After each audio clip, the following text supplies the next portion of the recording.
Are you over-sharpening your photos without realizing it? There's something that virtually all sharpening techniques do that can make photos look over-sharpened and crunchy, and it ruins all the hard work that you've put into perfecting your shot in editing up to that final step. In this video, I'm going to show you what this sharpening mistake is, what it's doing to your photos, and the one easy step you can take to fix it and create perfectly sharpened results every single time. So what is this big problem that most sharpening tools can cause for your photos? Well, it works like this. You see, sharpening works by finding the edges of things in your photo and then increasing the contrast of those edges. So the dark side of each edge gets darker and the light side gets lighter. Now, most regular sharpening techniques allow you to choose a number of pixels that are going to be sharpened either side of that edge. But there are two problems with that. And the first is that different objects in your photos respond differently to the same amount of sharpening. So here's the same amount of sharpening applied to a rock and applied to the leaves and branches of a tree. Now the rock looks fine, but the leaves and branches look way too crunchy. And that crunchiness is caused by the second problem, which is that when you brighten the light side of any edge in your photo, you're creating what's called a halo. Now it might only be small depending on the size of your image and how much sharpening you actually apply, and it might be noticeable in some areas more than others.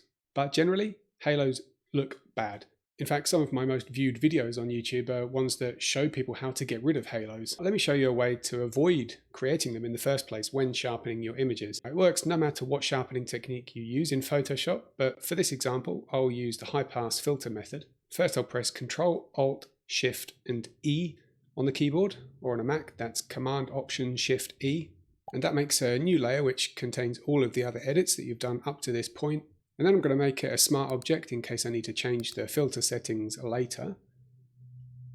And then for the sharpening, I'll run the high pass filter on these settings. Then I'll change the blend mode of this layer to overlay. And now we have our sharpening layer. And when I zoom in, you can see the over-sharpened appearance of these tiny details, which is caused by all these over-brightened edges or halos. I have exaggerated the effect a little bit just for the purpose of this video because it can be quite hard to see on a small screen. But in any case, let me show you how this looks after eliminating those sharpening halos. Much better, right? And even without the halos, it still seems sharper when I toggle the total effect off and on again, right? Okay, how did I do it? Well, it only took a couple of clicks of the mouse because I used a free Photoshop plugin that I actually made, and I'll put a link to that in the description where you can go and download it and get it for free.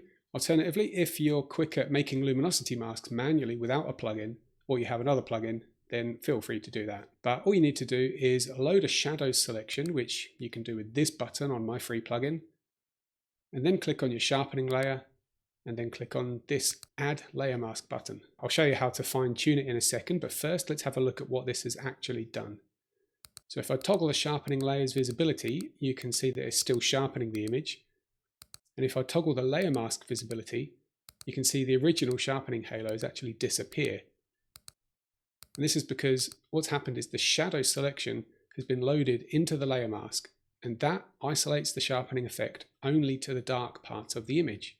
Now the cool thing is there are two ways that you can tweak the strength of the sharpening effect with this. And they're important because depending on the content of your image and how large you're going to be displaying it, it will need a different amount of sharpening. But first, if you converted your layer to a smart object, then the sharpening filter will be clickable down here, and you can increase or decrease the original sharpening strength. Or secondly, if you want to reduce the effect of the luminosity mask, which is on the sharpening layer, and bring back a little bit of the sharpening that it concealed, then you can go to Window, Properties, or click this button if you have it visible, and then gradually lower the density slider here until it looks just right.